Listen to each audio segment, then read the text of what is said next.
I'm talking today with Larry Conrad, our Associate Vice Chancellor for Information Technology and Chief Information Officer here at UC Berkeley. Hi, Larry. Thanks Good for sitting afternoon. down with me today to share your leadership story. It's always fun. Great. Can we start with a quick synopsis of your career path and how long you've been at the University of California? Sure. Well, I've been at UC Berkeley for 3.5 years, and I guess I could say I started my journey as a Iowa farm boy. First, my family to go to college. I think it's fair to say I didn't know anybody who had ever been to college. My parents farmed the same farm for over 50 years. I, on the other hand, been a professional gypsy. Well, you and I actually have in common that we both worked at Florida State University. Oh, is that right? Yeah. I did not know that. Mm-hmm. Yeah. So I saw you have some FSU paraphernalia Absolutely. over there. Yeah. What did you learn? You still knee-jerk this, Oh, that's don't right. you? That's right. The Seminole chopping. What did you learn from working there, and also at other large public universities that I know you've been at, Sure. that has served you well here? Sure. Let me come at it a little different direction. I mean, the way I'm going to answer that is why have I stayed in higher education? Okay. Because I've made, like I think most of us who end up, connecting with the higher ed mission. So I spent the first 15 years of my career in the private sector and various industries. It was interesting, but there is something compelling about what we do in higher education. And while I'm not going to, cure cancer or solve global warming, the people who do are just kind of literally up the hill, and the opportunity to participate in some small way in that, as well as training, preparing our next generation of leaders. I think that's really the key reason I've stayed in higher education. What I've learned about higher ed, though, is the dynamics are very different. I think anybody who's come from industries into higher education discovers that usually within a matter of, if not a few weeks, a few months. And the way I always like to describe it is when I was in the private sector, I might have some idea and I'd go try to sell it to my boss. And, I might get a thumbs up or a thumbs down, but it was usually pretty quick. And I'd walk out and my colleagues would say, well, so what happened? And I'd say, well, I just got approved for X, and the usual response, rather than congratulating, it would be, what, are you nuts? That's never going to work here. Mm-hmm. And you have to fight through it all. Now, in higher ed, you fight through all that, but it's called consensus building, and you do it before the official decision. And after a while, I came to recognize and appreciate that, fighting through all that up front before the concrete sets actually makes the implementation go smoother. Mm. So that would be one way to, maybe a couple different ways of answering that question. And then one of the reasons I've stayed in higher ed, frankly. Yeah. What defining moments have occurred in your life and or your career that have shaped you? Oh boy. Well, let's see. There's personal and there's professional. I'll start with professional. I would say, there's been lots of opportunities. Probably two things that really got my attention was when I, at one point, I guess it was my third job out of college, I actually was working for a company in Phoenix that was a Fortune 100 company. But they were all sharks. And it was pretty clear after a while that I wasn't a good fit for the culture. And after 3 years, I really felt like I was failing. I had the good sense to get out. Mm-hmm. But that was a defining moment. It's hard to admit failure.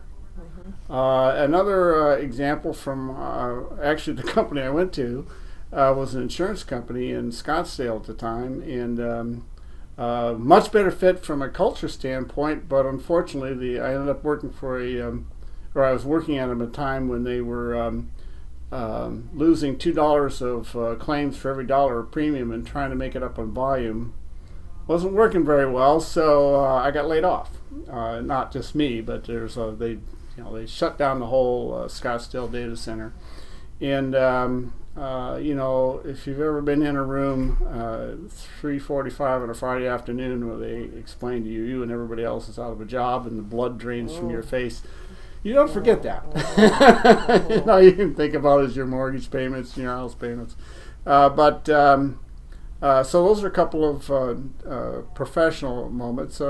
Personally, to be candid, divorcing my first wife, remarrying my current wife, having kids, those are all defining things on a personal level. So from a learning point of view, we talk a lot about failure and dealing with adversity as big prompts for learning and growth. Absolutely. So you were brave enough to mention having had a failure experience. What do you think you learned from that? Well, one of the things you better learn is you better learn resilience, because otherwise you just curl up into a metaphorical ball and never go out in the sun again. But no, I think that's important. It's important to understand that you can fail in a task or a situation. That doesn't mean you're a failure as a person. So you have to be honest about that, and you have to look at confront why the failure occurred and be honest with yourself. And I think that's one of the hardest things to do is to be honest with yourself. You can be honest with other people, but to be honest with yourself is really a challenge. At any rate, you've got to learn to be resilient. You got to be willing to keep trying. Don't give up. And also, you have to recognize. I guess I would characterize it. Play the long game. While those two failures were failures at the time, and I felt like they were failures. I mean, the first one I felt was sort of a personal failure.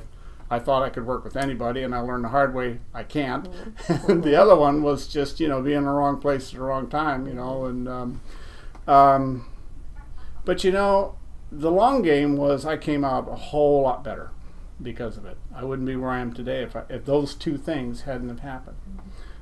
So it's recognizing that there's opportunity, and you've got to look for that opportunity.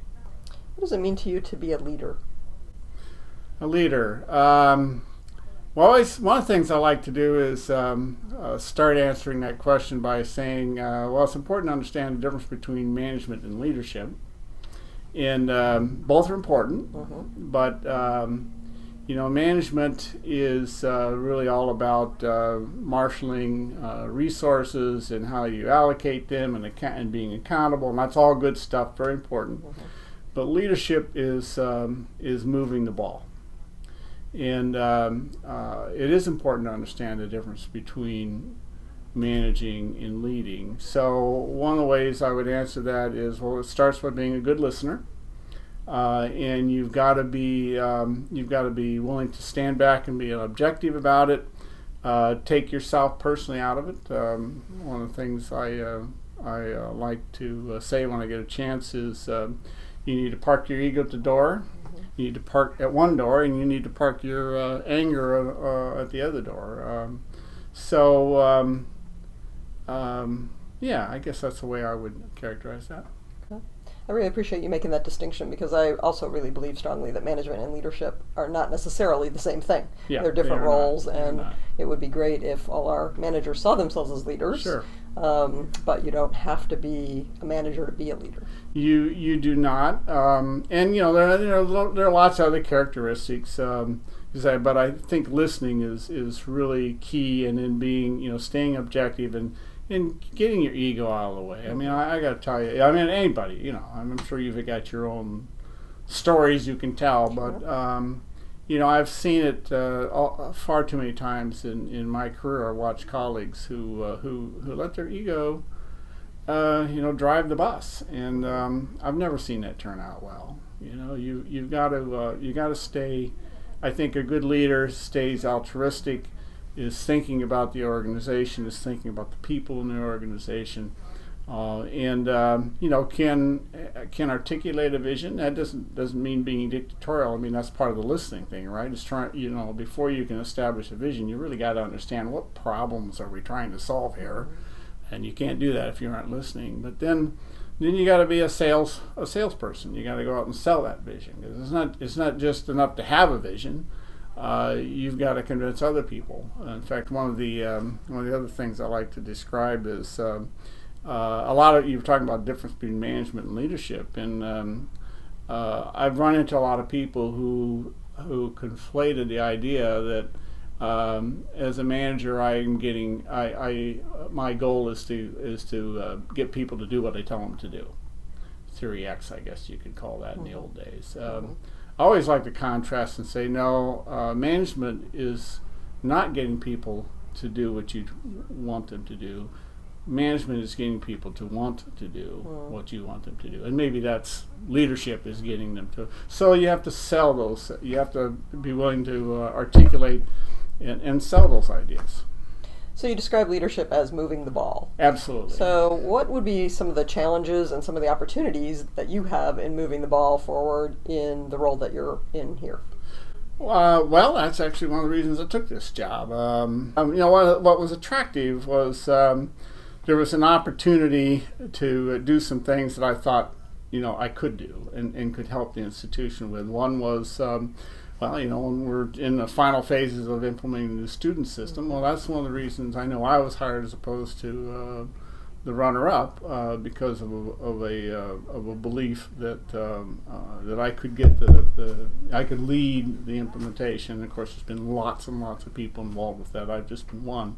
So, but that's one piece. The ability to reach out to the campus IT community and build a better set of relationships, so we could try to work more collectively, and ultimately that, with a lot of help from a lot of other people, translated into what's known as the One IT movement now. And as I say, I've been an active participant, but I can't take the claim for that. We've had great involvement by the campus community. I like to think that I've been able to move the ball, and we're going to continue to work on moving the ball. When your career is complete, what would you want people to remember you for? Well, for starters, I'd like to think that they'd remember me for getting some stuff done. I do think that's really important. I've worked with a lot of people who do a lot of talking, but when you look back, you don't see the track record, and that's always been important to me, to actually get some stuff done, to move the ball, as we're saying. I would hope people would say they felt I was a straight shooter, that I was honest, in that when I said I was going to do something, I did it. Credibility, maybe that's the proper word for that. I guess I'd also like that if people thought that I brought a certain level of creativity and problem solving.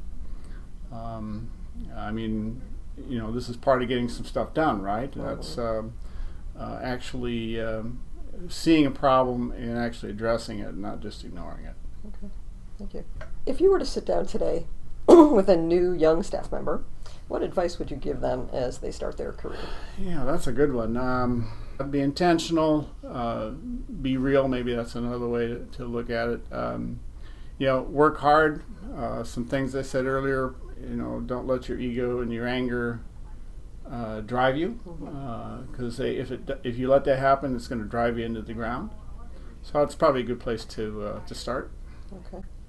So I've heard you say before that you believe strongly in ongoing professional development for your staff. Right. So what would you say to other managers in terms of any suggestions or advice for them on how to develop their staff? Well, and I know that's particularly challenging here at Berkeley because of our budget situation, but I think that's one of the things that we have to look for, where the opportunities are. HR provides some terrific opportunities. You certainly should take advantage of that. First of all, recognizing that it's important, that the institution gets a lot out of that, you're helping the individuals grow, of course, and hopefully you're going to see some return on that investment. But it's sort of that fundamental belief that of all the resources you've got, it's the people resources that are the most important, and you have to invest in that. So one last comment, and I think it's important. It's particularly important right now here at Berkeley. I think it's extremely important to always stay positive and always stay optimistic. And maybe that's a little more challenging at sometimes other than others, but I think that's important. That's you gotta keep looking for, as I say, for where the opportunities are and how to solve the problems, and not just throw up your arms and throw in a towel. Well, that's a nice note to end on. Thank you, Larry, for your time and your thoughts. All right.